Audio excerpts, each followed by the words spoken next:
Wanita yang bijak adalah wanita yang bijak mengelola keuangan. Ketika suami butuh, tahu-tahu ada. Ciri perempuan yang takut akan Tuhan itu bisa dilihat dari perkataannya. Dikatakan tidak suka memfitnah dan cakap mengajarkan hal-hal yang baik. Kalau kita mau lihat perempuan itu baik apa enggak, lihat apa yang keluar dari mulutnya. Kalau setiap kali dia buka mulut, yang keluar itu ngomongin orang, jatoin orang lain, menanamkan pemikiran buruk tentang orang lain, selalu ceritain yang gak baik tentang orang lain, hatinya gak baik. Firman Tuhan berkata, Yesus bilang, apa yang diucapkan mulut meluap dari hati. Kalau hidupmu mau berkualitas, jangan nikah sama perempuan yang mulutnya gak baik.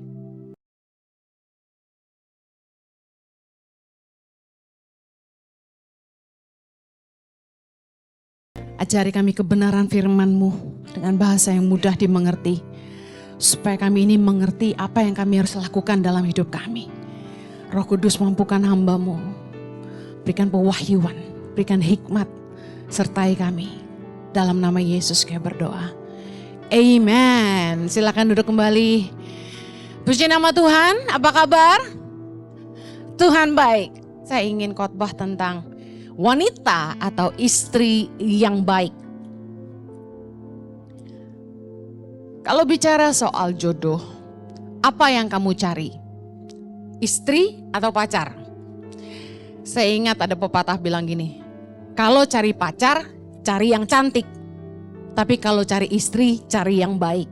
Laki-laki bilang, kok gak ada yang amin? Gak mau Bu Heni, maunya baik dan cantik.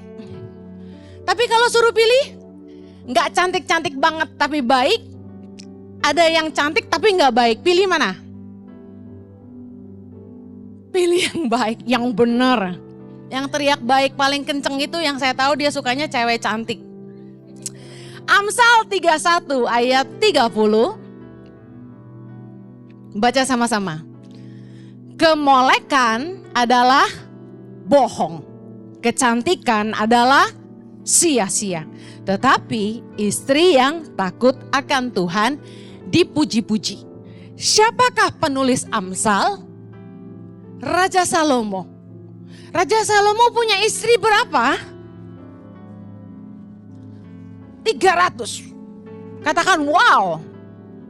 Gundik berapa? 700. Total berapa?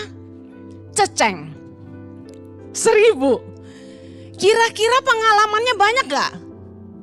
Raja Salomo kaya gak? Udah pasti dapat yang top gak? Dan dia bilang gini, kemolekan adalah bohong. Dan kecantikan adalah sia-sia. Tapi istri yang takut akan Tuhan dipuji-puji. Nasihat Raja Salomo adalah gini, kalau kamu cari istri, jangan cuma cari yang cantik. Tapi harus cari yang baik. Jangan cari yang cantik luarnya aja. Karena waktu kita nikah, saya udah sering bilang, kita nikah itu gak cuma sama kulit luarnya. Tapi kita nikah itu sama isi dalamnya. Yang artinya karakternya. Mungkin ada istri yang gak terlalu cantik. Tapi dia pinter dandan. Jadi kelihatan cantik anyway. Lagi pula kalau kalian berduit, tinggal bayar makeup artis. Ada amin? Tinggal dipermak, istrinya dibawa ke Korea. Saya dibawa ke Korea sama Jojo udah 2 kali, tapi balik-balik masih sama istrinya ya. Apa yang mau dirubah ya kan? Kalau kamu cari suami juga sama, jangan cari yang gantengnya aja, harus cari yang ganteng dalamnya juga. Kriteria wanita atau istri yang baik seperti apa? Yang pertama, wanita atau istri yang baik itu dilihat dari tingkah lakunya dan kehidupan ibadahnya. 1 Petrus 3 ayat yang pertama. Baca sama-sama. Demikian juga kamu, hai istri-istri, tunduklah kepada suamimu. Supaya jika ada di antara mereka yang tidak taat kepada firman, mereka juga tanpa perkataan dimenangkan oleh kelakuan istrinya. Jika mereka melihat bagaimana murni dan salehnya hidup istri mereka itu. Lihat, Istri yang baik itu yang bisa tunduk sama suami. Artinya apa? Yang bisa menghargai suaminya. Laki-laki bilang, amen. Yang masih jomblo atau single perlu dengar. Jangan nikah sama perempuan yang gak bisa menghargain kamu. Karena di dalam pernikahan kebanyakan yang jadi tantangan bagi istri-istri adalah tunduk sama suami. Berat. Istri-istri bilang, amin dong. Berat. Saya kasih tahu ya, kalau firman Tuhan itu sampai ditujukan sama istri-istri berarti memang berat. Tapi penting. Bicara soal tunduk, bicara soal penghargaan. Bagaimana di dalam hubungan harusnya perempuan harus bisa menghargai laki-laki, demikian juga laki-laki harus bisa menghargai perempuan. Nah, kebanyakan dalam pernikahan sekali lagi tantangan bagi istri adalah bisa tunduk sama suaminya. Oh, berat. Banyak penyebab kenapa istri atau perempuan sulit tunduk sama laki-laki. Salah satunya, pertama, wanita yang terlalu dominan. Ada wanita yang tidak terkalahkan seperti Madam Thatcher gitu ya. Gak bisa tunduk sama laki-laki. Selalu jadi komandan. Istri yang terlalu dominan sulit dikalahkan. Yang bisa mengalahkan dia adalah suami yang lebih dominan. Nah, itu terjadi dalam hidup kami. Saya terlahir independen. Mandiri. Dari umur 10-11 udah mandiri. Bayangin, umur 18 udah cari duit sendiri. Udah terbiasa ngambil keputusan sendiri. Jadi kayak ibarat orang gak butuh laki-laki. Nah, nikah sama suamiku yang notabene anak mami. Apa-apa mesti diurus. Sebenarnya cocok. Karena dia saya mandiri, suka ngurus, jadi dia tak urus, betul? Sebenarnya punya istri yang suka ngurus suami itu enak. Saya yakin suami-suami yang istrinya gak pernah siapin sarapan akan bilang amin dalam hati. Tetapi istri yang terlalu mandiri, pintar, bisa kerja, bisa punya penghasilan yang lebih tinggi, sulit tunduk sama suami. Nah, istri yang tinggi hati karena prestasi, penghasilannya lebih tinggi, istri yang berasal dari keluarga yang lebih kaya, lalu nikah sama pria yang maaf dari keluarga sederhana, biasanya sulit tunduk. Saya udah konseling beberapa couple, ujung-ujungnya cuma satu. Istrinya anak orang kaya, suaminya orang biasa. Sulit tunduk. Apalagi kalau dari pihak mertua, sang istri masih dapat support bulanan dari orang tuanya. Ini gak akan tunduk sama suaminya. Makanya firman Tuhan berkata, laki-laki harus meninggalkan ayahnya dan ibunya dan bersatu dengan istrinya. Sehingga mereka keduanya jadi satu daging. Orang tua ikut campur, ini masalah. Istri sulit tunduk selama orang tua yang kaya masih support dia. Karena dia akan lebih dengar mama papanya daripada suaminya. Bahkan ada yang sampai orang tuanya suruh anak perempuannya ceraikan suaminya. Bawa anak-anaknya pulang. Orang tuanya kaya, orang tuanya yang hidupi. Wah, ini ndak alkitabiah. Kalau ada yang begitu, bertobatlah. Istri yang sulit tunduk sama suami adalah istri-istri yang susah sekali mengampuni. Namanya orang nikah pasti pernah bikin salah. Amin. Nah, kalau kita ndak murah hati dan ndak suka ngampuni, biasanya ndak akan tunduk sama suami yang udah pernah bikin salah. Lalu, apalagi yang bikin wanita sulit tunduk? Suami yang tidak berfungsi. Tidak berfungsi seperti apa? Kata abah berasal dari kata sumber. Yang artinya harusnya suami jadi sumber pencari nafkah di keluarga. Nah, suami yang tidak berfungsi sebagai sumber, tidak berfungsi sebagai imam dalam rumah tangga, biasanya tidak dihargai istrinya. Apalagi kalau enggak jadi teladan, cuma pintar ngomong doang. Misalnya di luar kelihatan rohani, tapi di rumah enggak pernah ngajak anak istri doa. Enggak pernah ngedidik anak-anak firman Tuhan. Pasti istrinya sulit tunduk. Karena istri yang paling tahu kelemahan suaminya. Nah, bagaimana caranya jadi perempuan yang kita bisa tunduk sama suami kita? Harus lewat proses. Kalau ada yang sudah terlanjur, ya gimana Bu Heni? Saya kayak Bu Heni, mandiri, bisa cari kerja, bisa cari uang sendiri. Saya nggak perlu suami saya. Nah, gimana caranya Bu Heni? Bertobat. Karena firman Tuhan berkata, istri itu harus tunduk sama suami. Artinya harus menghargai. Tuhan membuat saya melewati proses dalam pernikahan di mana akhirnya saya belajar tunduk sama suami saya. Sampai di titik mana Ibu Heni tunduk sama Pak Jojo? Sampai dia yang bikin keputusan tiap hari saya mau kemana.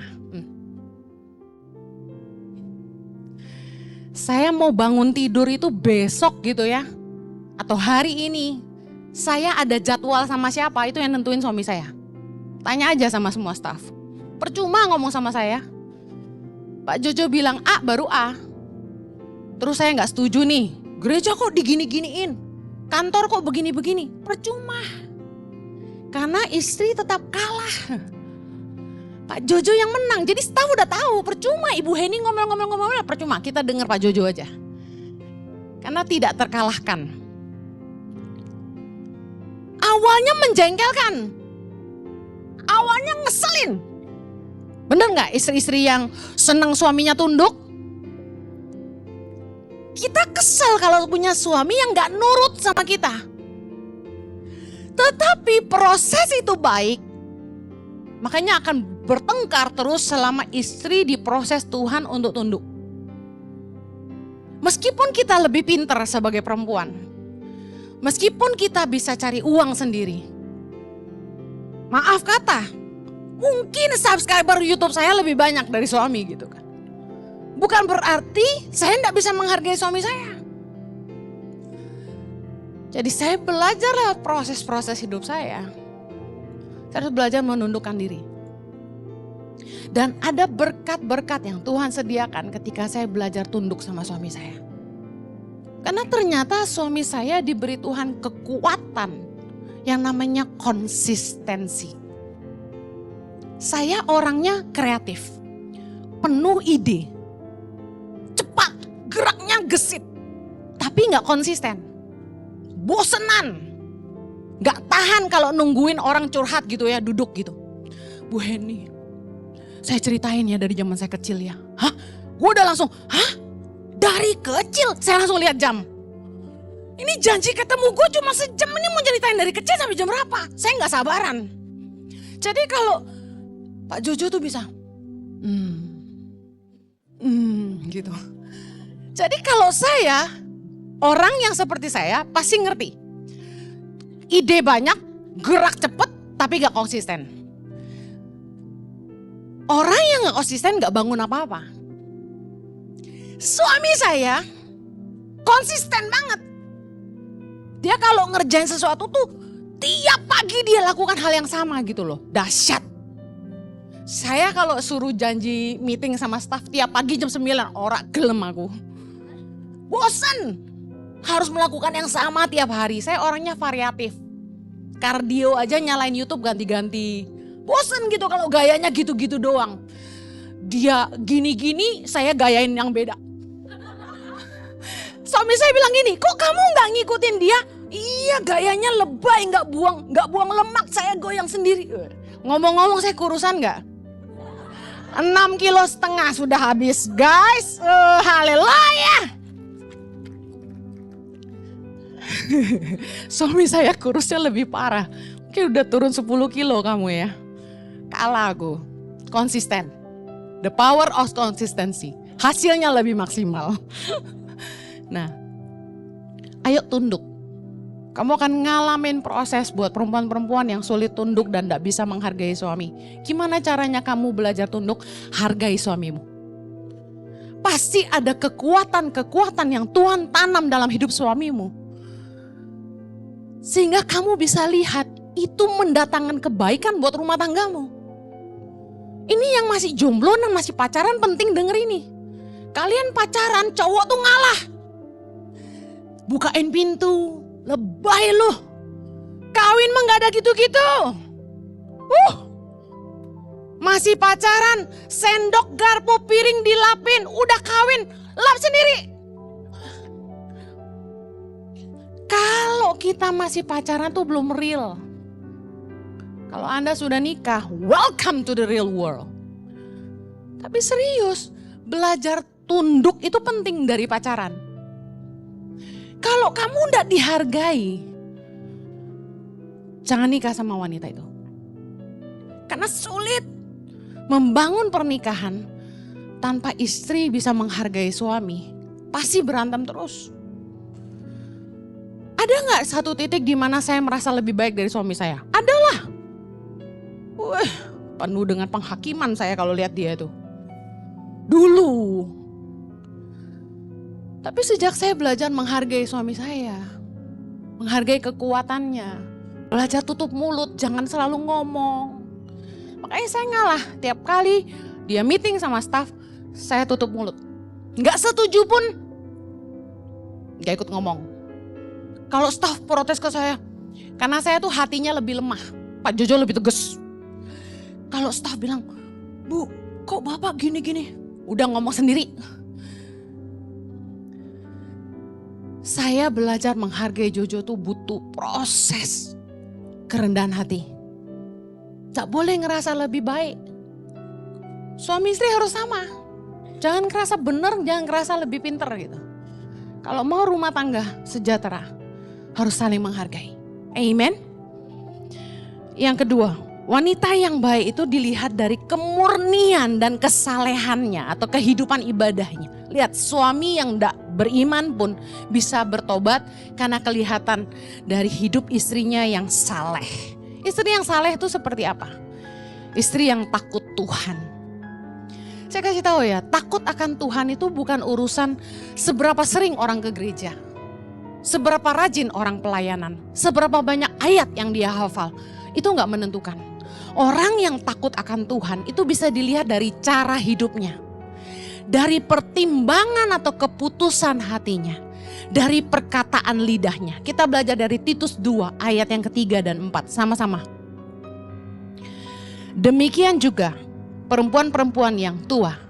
Hendaklah mereka hidup sebagai orang-orang beribadah. Yang pertama, jangan memfitnah.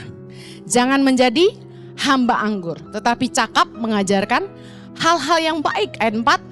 Dan dengan demikian mendidik perempuan-perempuan muda mengasihi suami dan anak-anaknya. Ciri perempuan yang takut akan Tuhan itu bisa dilihat dari perkataannya. Dikatakan tidak suka memfitnah dan cakap mengajarkan hal-hal yang baik.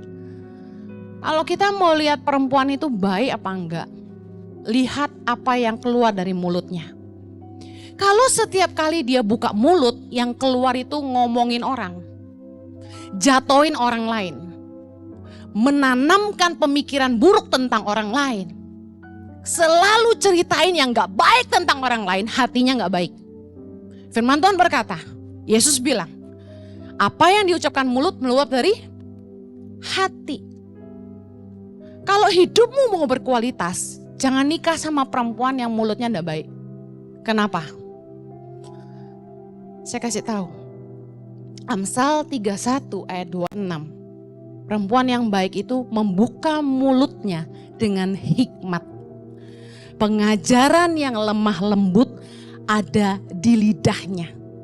Penting cari istri yang perkataannya tuh penuh hikmat. Kenapa? Istri akan jadi suara di kepalamu.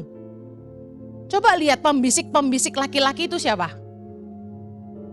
Perempuan. Memang suami adalah kepala.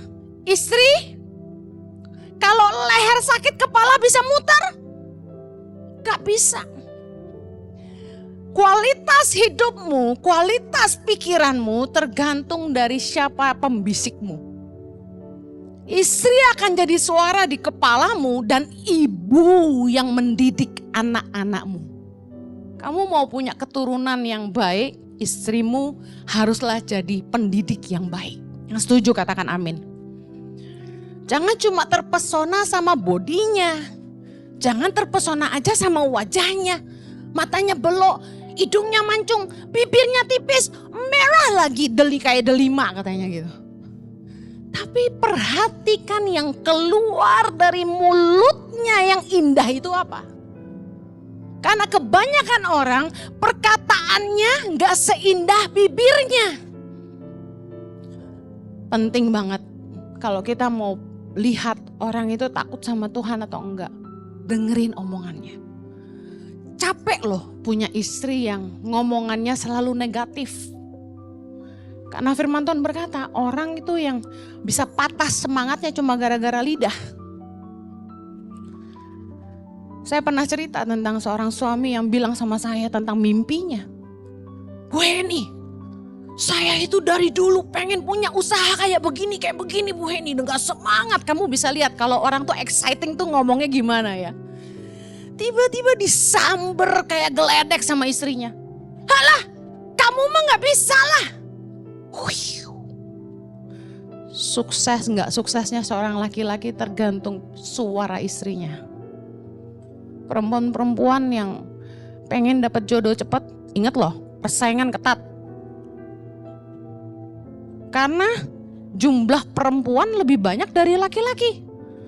Jangan cuma dandan yang cantik, mulutmu harus baik. Hatimu harus bersih. Amen. Kalau mau perkataanmu baik, banyak baca firman. Supaya yang keluar dari mulutmu itu firman Tuhan. Hikmat itu lahir karena suka merenung firman. Ketika saya merenungkan firman Tuhan, tiba-tiba banyak hikmat yang mengalir. Itu yang saya khotbahkan. Saya suka dikritik sama anak saya. Mama tuh bacotnya gede banget. Your voice is too loud gitu, pakai bahasa Inggris. Saya bilang gini, it's okay to have a loud voice. At least my loud voice give food on your table. Gue terjemahin. Saya bilang gak apa-apa punya bacot gede. Yang penting bacot gede mama itu bisa ngasih kamu makan. Banyak orang bacotnya gede, tapi isinya kosong. Gak berguna. Saya punya keponakan mirip saya. Wajahnya, suaranya, kalau ketawanya, kalau ngomong kenceng gitu. Karena kita terlatih pakai diafragma, jadi kalau ngomong kenceng gitu. Dia kalau ngomong gede banget suaranya. Nah saya bilang gini sama dia. I said, it's okay you know to have a loud voice. But you have to make it useful. Pastikan suara kamu itu berguna. Jangan sampai ngomong yang gak membangun orang lain. Amen. Katakan kepada wanita di sebelahmu. Pastikan suaramu membangun. Okay, next. Wanita yang baik, istri yang baik itu adalah yang cantik batiniahnya. Lihat firman Tuhan, 1 Petrus 3 ayat 3. Perhiasanmu janganlah secara lahiriah, yaitu dengan mengepang-epang rambut, memakai perhiasan emas atau dengan mengenakan pakaian yang indah-indah. Ayat 4 sama-sama. Tetapi perhiasanmu ialah manusia batiniah yang tersembunyi dengan perhiasan yang tidak binasa, yang berasal dari roh yang lemah lembut dan tentram, yang sangat berharga di mata Allah. Kita lihat yang cantik batiniah tuh kayak apa sih? Baik hati dan pemurah. Yang baik hati dan pemurah tuh seperti apa? Mudah memaafkan, murah hati. Berat loh kalau nggak murah hati. Karena gini, di hidup kita nggak semua orang bisa nyenengin kita. Orang bisa bikin salah kapan aja. Mertua ngomong, nyakitin. Ipar ngomong, nyakitin. Temen ngomong, nyakitin. Suami ngomong, nyakitin. Kalau kamu tidak pemurah, kamu akan jadi sarang sakit hati. Dikit-dikit tersinggung, dikit-dikit tersinggung. Habis itu kanker. Orang yang kebanyakan sakit itu kalau diwawancara ditanya, ada sakit hati sama siapa? Gitu. Kenapa? Karena rata-rata orang yang menyimpan kepahitan ujungnya sakit. Karena toksik banget. Ada hormon-hormon kortisol yang muncul di tubuh kita ketika kita pahit. Jadilah perempuan yang baik hati dan murah hati. Udah ampuni aja. Saya kasih tahu ya, saya bersyukur saya menang dalam proses ini. Saya menikah dengan suami saya. Saya pernah punya, saya gak mau sebut ini papanya atau mamanya ya, jadi saya akan bilang mertua. Yang menyakitkan buat saya. Ngomongannya nyakitin terus. Terluka berkali-kali. Tapi saya memutuskan untuk mengampuni. Saya memutuskan untuk melepaskan pengampunan. Makanya hidup saya tuh enteng. Kenapa? Gak nyimpen pahit sama orang. Saya coba ganti cara berpikir saya. Nah ini yang saya mau bagikan. Daripada kita fokus kepada perkataannya yang pahit, firman Tuhan berkata, perkataan mulut meluap dari hati. Kenapa perkataan orang itu selalu menyakitkan? Karena hatinya sakit. Saya rubah cara berpikir saya tidak mau fokus kepada kata-katanya yang menyakitkan saya. Setiap kali dia ngomong, saya fokus kenapa hatinya sakit. Saya coba pelajari hidupnya. Dari situ saya mulai ngerti. Jelas hatinya penuh dengan kepahitan. Kenapa? Karena dia hidup dari satu luka ke luka yang lain, luka yang lain, luka yang lain, dan dia tidak mengampuni. Akibatnya orang yang sakit hati akan melukai yang lain. Lalu saya berubah cara pikir saya. Saya bilang gini, kalau dia memang terluka, saya harus mencintai dia. Karena satu-satunya cara menyembuhkan orang yang terluka adalah lewat hubungan. Kasih yang tulus menyembuhkan. Saya belajar mengasihi dia, terus sayangin dia, sayangin terus. Saya gak pernah balas, saya gak pernah marah. Terus saya ampuni, saya peluk, saya kasih hadiah, kasih uang. Pokoknya gini, kalau ada yang jahat sama kamu, berkati. Kata Tuhan, firman Tuhan, bukan? Kasih musuhmu, berkati mereka. Pakai firman Tuhan, itu yang saya lakukan. Apa yang terjadi? Hari ini saya jadi mantu kesayangan. Haleluya. Amen. Hari ini mertua saya sayang sama saya. Dua-duanya. Ada papa gak ya? Tadi ada dia. Baru saya mau tanya, papa ada amin gitu. Saya dekat sama mertua saya. Dua-duanya hari ini. Punya hubungan yang sangat baik. Suami saya saksi hidup. Bagaimana saya menang melewati proses ini. Banyak orang yang benci sama mertuanya. Lalu menjauhkan anaknya dari orang tuanya. Saya kasih tahu. Seburuk-buruknya orang tuamu, kamu tidak bisa memisahkan anak dengan orang tua. Firman Tuhan berkata, hormati ayah ibumu. Maka lanjut umurmu. Saya mau umur suami saya panjang. Jadi saya mau dia hormat sama orang tuanya. Seringkali ketika istri sakit hati sama mertua, marahin suaminya. Mamamu gini, papamu gini. Akhirnya dia makin kecewa sama orang tuanya. Dia juga marah sama istrinya. Akhirnya kita malah merusak hubungan kita dengan pasangan. Dan pasangan kita dengan orang tuanya. Apa bagusnya? Anak Tuhan pembawa damai. Katakan amin. Jadi daripada memfitnah, membuat huru hara, udah ampuni saja. Hari ini kami sayang orang tua kami. Kami dekat dengan orang tua kami. Karena satu ini, mengampuni. Amin. Yang hari ini hubungannya gak baik sama mertua, ambil keputusan, ngampuni. Suamimu bikin salah, pasti bikin salah. Istrimu bikin salah, pasti ada yang bikin salah. Kalau kamu gak bisa ngampuni, kamu sengsara. Belajar ngampuni. Saya dulu tersinggungannya luar biasa. Kaget gitu loh dibentak suami pertama kali. Saya dibentak tuh gak bisa. Kesel gitu loh. Keselnya tuh keubun-ubun. Kalau saya marah sama Jojo gitu ya, sampai kebawa mimpi. Saking gak bisa tak lawan, tidur malam itu kebawa mimpi. Dia lagi tidur tak pukul gini. Jahat kamu. Terus aku tidur. Jadi dia bangun kaget. Kenapa kamu? Gak, soalnya di mimpi aku kamu jahat banget. Nah, saya belajar. Sudahlah. Ayo sama-sama bilang, perempuan-perempuan bilang gini. Sudahlah. Kebaskan. Jangan disimpan. Wah, dibentak tuh gak enak tahu. Misalnya dia lagi nyetir ngebut gitu. Suamiku ini kan pembalap yang baru bertobat. Sudah tobat kan kamu sayang?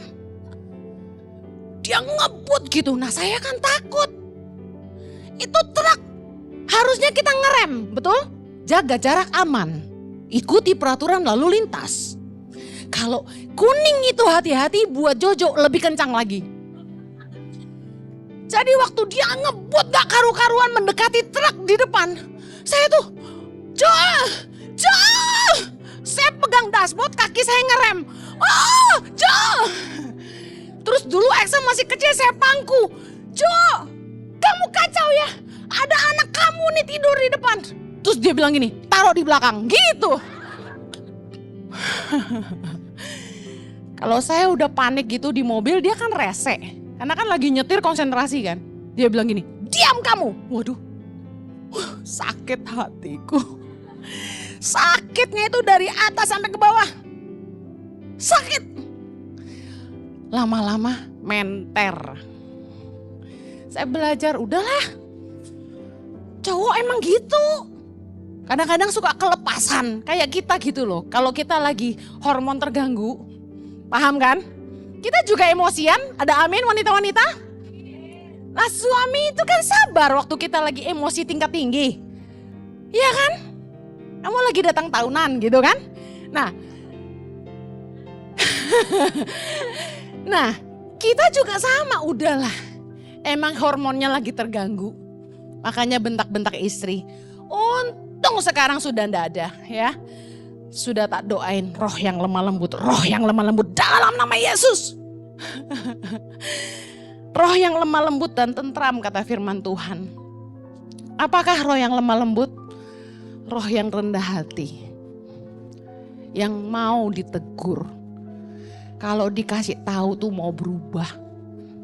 Suami istri kenapa sering bertengkar? Gak seneng dikasih tahu. Gak seneng dikritik. Gak terima masukan. Roh yang lemah lembut artinya apa? Orang yang gampang ditegur mau berubah. Mau terima masukan. Roh yang tentram. Tidak suka bertengkar. Tapi suka damai. Roh yang tentram. Ini penting. Ingat kisah Delilah? Delilah membuat seorang Simpson yang playboy bertekuk lutut dan jatuh cinta kepadanya karena roh yang tentram. Ditemukan 3 kali Simpson tertidur di pangkuan Delilah. Pertanyaan saya buat istri-istri. Berapa banyak istri yang bisa memberikan rasa nyaman kepada suaminya sampai tertidur di pangkuannya? Ini skill yang sangat penting. Kenapa? Wewek gombel selingkuhan bisa bikin suami kita tertidur dan kita tidak bisa. Jangan sampai perempuan di luar jadi Delilah. Kita harus jadi Delilah buat suami kita. Amen. Buat dia tertidur di pangkuanku. Bobok sini. Diusap-usap. Amen. Saya udah kasih tekniknya ibu-ibu. Malam-malam dia lagi main HP, gak pedulin kamu. Sini sayang, Weh, samperin. Terus kepalanya tak rebahin ke badan saya. Sini. Weh, dia nyender gitu. Enak kan? Ngapain? Kasih serum dulu. Ya, pijit. Ya.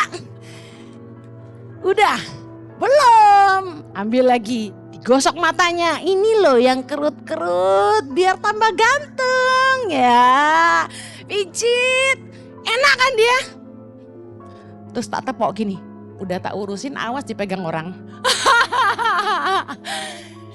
Kita harus bisa memberi rasa nyaman. Jangan sampai pulang ke rumah bukannya nyaman, suami malah gak pulang loh. Tiap kali pulang istri bertengkar. Baru sampai pintu, gerewekan. Tagihan belum bayar, anak begini, anak begitu. Kamu dari mana, pulang jam berapa, bla bla bla bla bla bla bla. Sakit kepala baby. Makanya gak heran suami-suami lebih seneng cari kerjaan di luar kota. Kenapa? Tenang. Peaceful. Dan di luar mereka dihargai. Siapa? Bapak mau minum apa? Waduh, bapak makin kurus. Ganteng sekali. Bapak mau makan apa? Di luar dihargai. Pulang ke rumah? Kira-kira pulang apa enggak yang kayak gini? Firman Tuhan berkata, Amsal 27 ayat 15. Seorang istri yang suka bertengkar serupa dengan tiris yang tidak henti-hentinya menitik pada waktu hujan. Tik tik tik tik tik tik tik gak berhenti. Hujan rintik sih enak bunyinya, tapi omelan istri gak ada yang enaknya. Amsal 21 ayat 19. Lebih baik tinggal di padang gurun daripada tinggal dengan perempuan yang suka bertengkar dan pemarah. Padang gurun mana enak guys? Panas, air susah, bisa nggak mandi kita. Tapi ibaratnya sampai gini, lebih baik susah di padang gurun daripada serumah sama perempuan yang suka bertengkar. Milikilah kecantikan batinia. Apa itu? Roh yang tentram. Suami pulang ke rumah tuh bisa bilang gini, home sweet home. Amen. Biarpun rumahmu sederhana, wajahmu pun tidak terlalu mewah, tapi suami pulang ke rumah itu bahagia. Yang mau katakan amin. Yang terakhir, istri yang baik, wanita yang baik adalah wanita yang bijaksana, suci dan rajin. Titus 2 ayat kelima. Baca sama-sama yuk. Hidup bijaksana dan suci, rajin mengatur rumah tangganya, baik hati dan taat kepada suaminya, agar firman Allah jangan dihujat orang. Nah, istri yang bijak itu seperti apa? Bijak ngelola keuangan. Amsal 31 ayat 10 dibilang gini, istri yang cakap siapakah yang mendapatkannya? Ia lebih berharga daripada permata. Ayat 11 penting. Hati suaminya percaya kepadanya. Perempuan yang bijak itu hati suaminya percaya. Suaminya tidak akan kekurangan keuntungan. Wanita yang bijak adalah wanita yang bijak mengelola keuangan. Ketika suami butuh, tahu-tahu ada. Saya dalam sejarah menikah sama suami saya, tidak pernah ngerongrong minta uang karena kurang. Sesekalinya saya nangis loh, bukan ngerongrong. Ada ketika mau bayar uang pangkal sekolah anak saya dan saya gak punya uang. Itu pun cuma nangis dan tidak ngemis. Gak ngambil uang yayasan juga. Kita nyekolahin ratusan anak-anak Indonesia. Tapi untuk diri sendiri kami berjuang dari pelayanan, kami gak ambil uang yayasan. Makanya waktu mau ngebayar uang pangkal sekolah, zaman itu butuh uang 21 juta buat bayar anak 3 masuk sekolah. Saya nggak punya uang. Saya cuma nangis. Tapi saya nggak pernah ngerongrong suami saya sepeser pun. Sejak hari itu, saya tidak pernah lihat kami kekurangan. Tuhan sangat setia. Saya datang ke sekolah, saya memohon, bisakah kasih saya waktu? Cicilan 12 kali. Saya janji saya pasti bayar. Izinkan anak saya sekolah. Saya tidak ngomong ke suami saya, tapi saya atur uang baik-baik. Uang sayur supaya bisa cukup untuk cicil uang sekolah anak saya. Sampai hari ini anak saya 2 udah lulus kuliah. Puji Tuhan. Amen. Nggak nyuri uang yayasan. Nggak ngemis sama orang. Dan nggak nyusahin suami saya. Saya lihat berkat Tuhan selalu ada. Ketika kita mengandalkan Tuhan. Yang terakhir. Wanita yang baik tadi dibilang. Rajin mengatur rumah tangganya. Jadi wanita itu enggak boleh malas. Jadi perempuan harus rajin.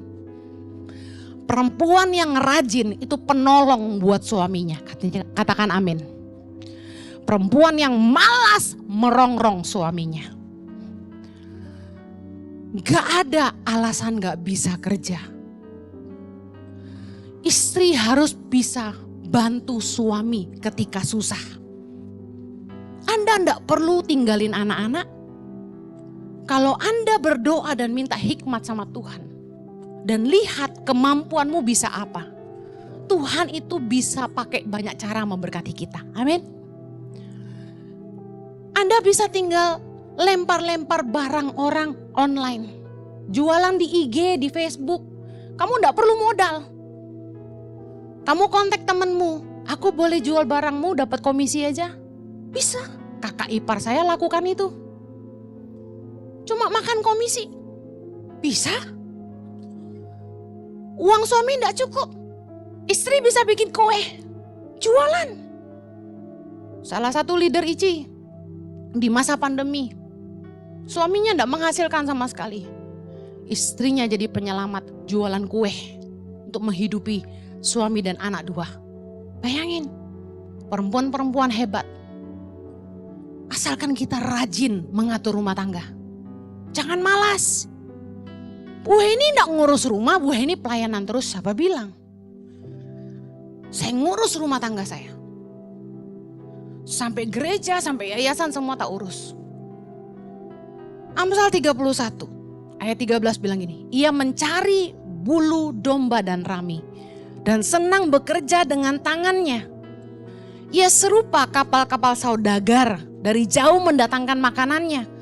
Ia bangun kalau masih malam lalu menyediakan makanan untuk seisi rumahnya. Dan membagi-bagikan tugas kepada pelayan-pelayannya perempuan. Ia membeli sebuah ladang yang diingininya dan dari hasil tangannya kebun anggur ditanaminya. Ia mengawasi, ayat 27, ia mengawasi segala perbuatan rumah tangganya. Makanan kemalasan tidak dimakannya. Perempuan yang baik adalah perempuan yang rajin. Rajin bekerja. Jangan pernah punya mental, cari laki-laki kaya aja biar gak usah kerja. Saya kasih tahu, hidup orang gak ada yang tahu. Satu hari ada satu anak perempuan. Dia nikah sama pria yang cukup kaya, punya usaha. Akhirnya perempuan ini memutuskan meninggalkan pekerjaannya, lalu nikah jadi ibu rumah tangga. Karena suaminya kaya, dia foya-foya. Keluar negeri, beli tas branded, sepatu branded. Hidupnya mewah, selalu makan di luar, steak terus. Bukan gak boleh, tapi tiba-tiba suatu hari usahanya bangkrut, suaminya bangkrut. Suaminya bangkrut, anaknya ulang tahun, masih dipestain, masih minta ke Bali, nginepnya pun di hotel mewah, masih jalan-jalan ke luar negeri. Ini posisi suami udah bangkrut. Suaminya gak punya penghasilan, sampai ngemis ke keluarganya. Istrinya tahu, diam aja. Yang penting uang jalan terus. Gak ada inisiatif kerja, gak ada inisiatif mau bantu suami. Ini terjadi. Saya katakan gini, gak ada perempuan yang gak bisa kerja.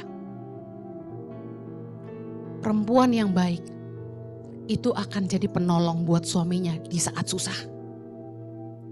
Kalau Anda mau jadi perempuan yang dapat jodoh yang baik, jangan hanya ngejar hartanya. Jadilah perempuan yang berkarya. Karena Tuhan menitipkan benih dalam hidup Anda. Ada yang protes sama saya, Bu Heni, suami saya kaya, saya nggak usah kerja. Buat apa saya kerja? Saya kasih tahu. Dunia ini terus berputar. Tiba-tiba seorang konglomerat meninggal dunia. Ternyata hutangnya banyak dan semua hartanya diambil semua. Dan meninggalkan hutang yang sangat banyak. Konglomerat loh ini. Istrinya enggak pernah kerja. Nangis-nangis telepon saya. Saya doakan dan saya bilang gini. Berusahalah dari seberapa yang Anda punya. Pakai hati dan pikiranmu. Minta hikmat sama Tuhan. Kerja. Jangan ada perempuan yang ngandalin suami. Karena suamimu juga manusia. 3 perkara yang kita khawatirkan.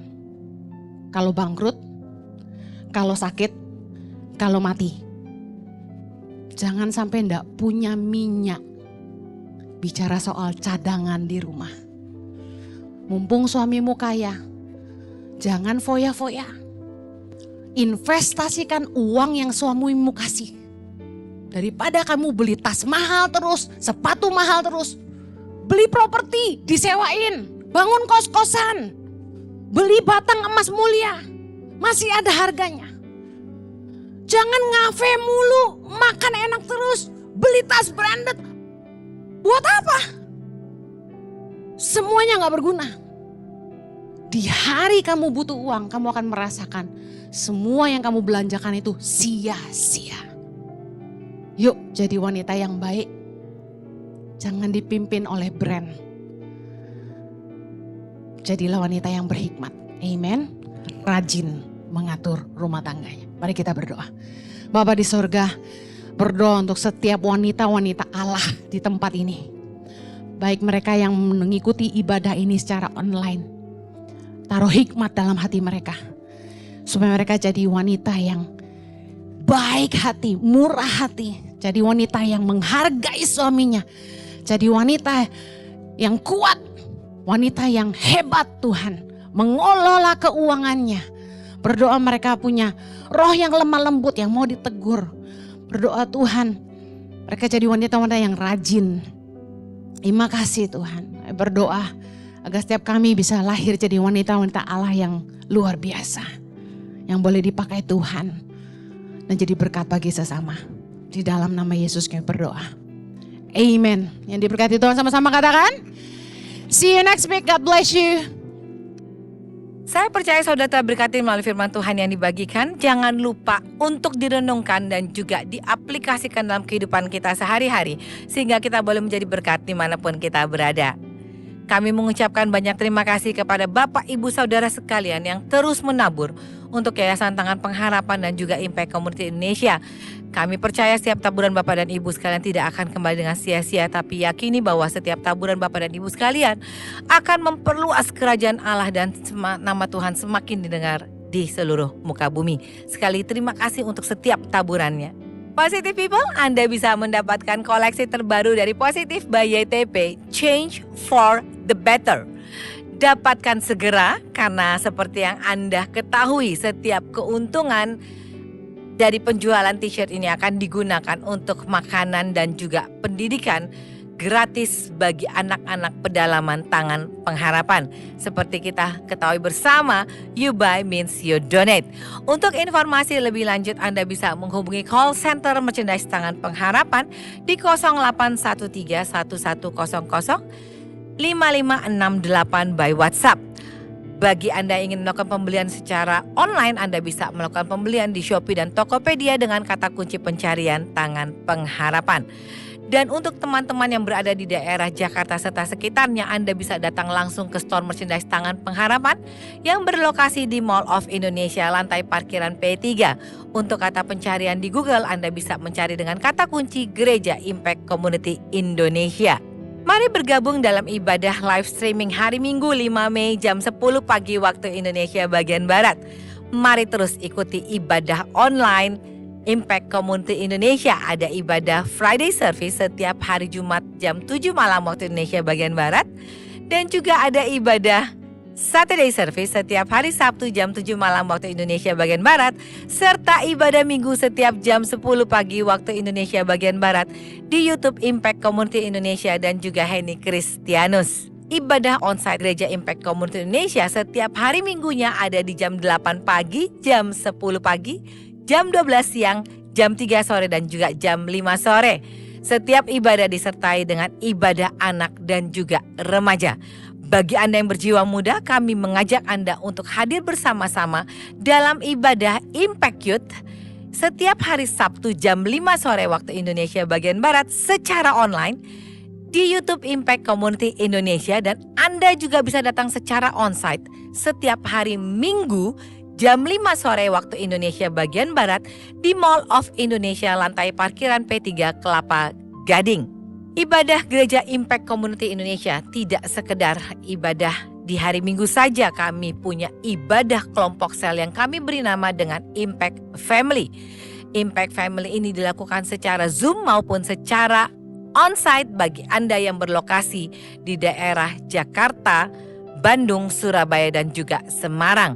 Bagi saudara-saudara yang ingin bertumbuh dalam iman dan punya keluarga yang saling menopang dan saling menguatkan, Anda bisa mendaftarkan diri Anda di call center kami di 0811 9777 745. Akan diadakan baptisan air di hari Minggu tanggal 26 Mei 2024 jam 5 sore waktu Indonesia bagian Barat di Kelapa Gading, Jakarta Utara. Bagi Anda yang rindu dibaptis ataupun ada saudara-saudara Anda yang ingin dibaptis, Anda bisa mendaftarkan diri Anda dengan men-scan QR Code yang ada, atau Anda juga bisa menghubungi call center kami di 0811 9777 745. Mari ikuti bersama ibadah kenaikan Yesus pada hari Kamis tanggal 9 Mei bersama dengan Pastor Yohanes dan Pastor Henny Kristianus serta Marlon Bolung, Ruth Sihotang dan juga Ichi Worship. Dan juga seperti biasa akan ada special performance di 5 ibadah di jam 8 pagi, 10 pagi, jam 12 siang, jam 3 sore dan juga jam 5 sore di Gereja Impact Community Indonesia. Kabar gembira bagi Anda yang berdomisili di daerah Bali, akan diadakan 60 Minute Worship pada hari Kamis 30 Mei di GBI Rock Lembah Pujian bersama dengan Pastor Yohanes dan Pastor Henny Kristianus, Pastor Timotius Arifin, Yesua Abraham, Marlon Bolung, dan Ichi Worship. Mari bersama-sama kita menyembah Tuhan. Ajak saudara dan teman-teman Anda sekalian. Kami mengajak Bapak, Ibu, Saudara untuk mendownload Ichi Apps dan dapatkan kabar-kabar terbaru serta program-program ataupun kegiatan terbaru dari Impact Community Indonesia. Untuk kata pencarian Ichi Mobile, Anda bisa cari di mobile phone Android Anda dan juga iOS Anda. Dan juga jangan lupa untuk memfollow semua media sosial Gereja Impact Community Indonesia. Mari kita satukan hati kita untuk sama-sama mengakhiri ibadah hari ini. Kita mau bersatu bersama-sama dan kita mau berdoa. Mari kita berdoa. Bapa, kami mengucap syukur dan berterima kasih untuk setiap berkat Tuhan dalam kehidupan kami. Terima kasih Tuhan untuk firman-Mu. Firman-Mu hari ini kami percaya Tuhan menguatkan jemaat-Mu dimanapun mereka berada, memberikan pedoman, memberikan panduan, bahkan ada yang mendapatkan jawaban dari setiap berkat-berkat firman yang diberikan pada hari ini. Terima kasih Tuhan Yesus. Biarlah firman itu termeterai Tuhan di hati hamba-hamba-Mu Tuhan. Dan biarlah firman itu Tuhan mereka semakin dipulihkan. Bahkan kehidupan mereka boleh berdampak dimanapun mereka berada. Terima kasih Tuhan Yesus. Bapa, kami juga mengucap syukur untuk setiap taburan dari anak-anak-Mu, baik bagi Impact Community Indonesia maupun Yayasan Tangan Pengharapan. Percaya setiap taburan mereka, baik secara finansial Tuhan, baik tenaga Tuhan, ilmu pengetahuan atau apapun yang mereka berikan Tuhan, tidak akan kembali secara sia-sia. Tapi setiap taburan mereka Tuhan perhitungkan. Setiap taburan mereka percaya akan memperluas kerajaan Allah dan nama-Mu semakin dikenal di seluruh muka bumi. Terima kasih Tuhan Yesus. Bapa, kami juga mau berdoa untuk hamba-hamba-Mu ataupun anak-anak-Mu dimanapun mereka berada yang dalam keadaan sakit Tuhan. Bapa, Kau sembuhkan mereka. Berikan kesembuhan untuk mereka Tuhan, baik secara jasmani mereka maupun secara rohani mereka. Melalui sakit ini Tuhan, melalui proses sakit Tuhan, istirahat mereka saat ini Tuhan. Biarlah hubungan mereka terus dibangun bersama Engkau Bapa. Biarlah mulai proses ini Tuhan, banyak pemahaman-pemahaman baru yang Tuhan mau mereka mengerti. Terima kasih Bapa. Doa juga untuk mereka yang saat ini Tuhan berusaha untuk melunasi hutang-hutang mereka, berbeban berat dengan hutang-hutang mereka Tuhan. Bapa, Kau lihat pergumulan mereka. Berikan mereka Tuhan pertobatan untuk berhenti dan stop dari semua hutang-hutang yang ada. Berikan mereka juga hikmat untuk membayar setiap hutang-hutang mereka. Baik mereka yang berusaha mulai pekerjaan mereka, mereka yang sedang berusaha untuk menjual aset mereka. Tuhan permudah. Buka pintu berkat-Mu Tuhan, sehingga mereka bisa melunasi hutang-hutang mereka. Bahkan berikan mereka hikmat, sehingga mereka bisa mengatur keuangan mereka. Dan mereka bisa memenuhi kebutuhan hidup mereka sehari-hari. Terima kasih Tuhan Yesus. Bapa, untuk mereka yang saat ini Tuhan sedang rindu untuk punya pasangan, Bapa, Kau pertemukan mereka dengan anak-anak-Mu yang seiman Tuhan. Bahkan bertanggung jawab. Dan melalui hubungan mereka Tuhan, mereka justru saling membawa diri untuk semakin dekat sama Tuhan. Melalui hubungan mereka, banyak orang dapat menyaksikan karya kasih Tuhan. Terima kasih Bapak. Bapak juga berdoa untuk mereka yang saat ini Tuhan sedang terluka hatinya. Kau pulihkan luka hati mereka Tuhan. Berikan kasih mula-mula-Mu di hati mereka sehingga mereka bisa melepaskan maaf. Karena kami percaya Tuhan, kasih mula yang akan menyatukan. Kasih mula awal dari pemulihan. Terima kasih Tuhan Yesus. Ajar mereka untuk melepaskan maaf. Ajarkan mereka untuk mengerti kasih Tuhan di dalam kehidupan masing-masing. Terima kasih Tuhan Yesus. Pada akhirnya kami juga mau berdoa untuk bangsa Indonesia. Terima kasih Tuhan untuk setiap proses pemilihan yang sudah berjalan dengan baik. Terima kasih untuk baik Bapak Presiden dan Wakil Presiden yang terpilih. Terima kasih juga Tuhan untuk Bapak Presiden Jokowi serta jajaran Menteri, Wakil Presiden juga Tuhan. Terima kasih untuk apa yang sudah mereka lakukan di masa kepemimpinan mereka. Kami percaya hikmat Tuhan menyertai mereka. Kami percaya bangsa Indonesia akan menjadi bangsa yang takut akan Tuhan. Kami percaya Tuhan, bangsa Indonesia akan menjadi bangsa percontohan Bapak. Karena setiap pemimpinnya takut akan Tuhan. Setiap pemimpinnya mengambil kebijakan memutuskan dengan berpihak kepada rakyat sehingga rakyat Indonesia belum menjadi rakyat yang adil dan makmur. Terima kasih Bapak. Menyerahkan semuanya ke dalam tangan-Mu. Menyerahkan pergumulan-pergumulan anak-anak-Mu dimanapun mereka berada Tuhan. Biarlah setiap pergumulan mereka ada di hati Tuhan. Setiap pergumulan mereka bersandar sama kebenaran firman Tuhan. Terima kasih Bapak. Kami mau mengakhiri acara hari ini Tuhan, ibadah hari ini dengan penuh sukacita karena kami percaya Tuhan selalu memberkati setiap anak-anaknya. Oleh karena itu kekasih-kekasih Tuhan, angkatlah kedua tangan-Mu dan terimalah berkat. Kasih setia dari Allah Bapa, perkenanan Tuhan Yesus Kristus, persekutuan yang manis dengan Roh Kudus menyertai setiap langkahmu, memberkati keluargamu, memberkati pekerjaanmu, memberkati studimu, memberkati usahamu, apa yang kau kerjakan dibuatnya berhasil, mengangkat kau naik dan tidak turun, memperluas kapasitasmu. Mulai dari hari ini sampai Maranatha, Tuhan Yesus datang kembali dan nama kita tertulis dalam buku kehidupan. Kita yang percaya sama-sama katakan, amin. Terima kasih sudah bersama-sama dengan kami dalam ibadah online Saturday Service. Sampai bertemu di ibadah berikutnya. Tuhan Yesus memberkati.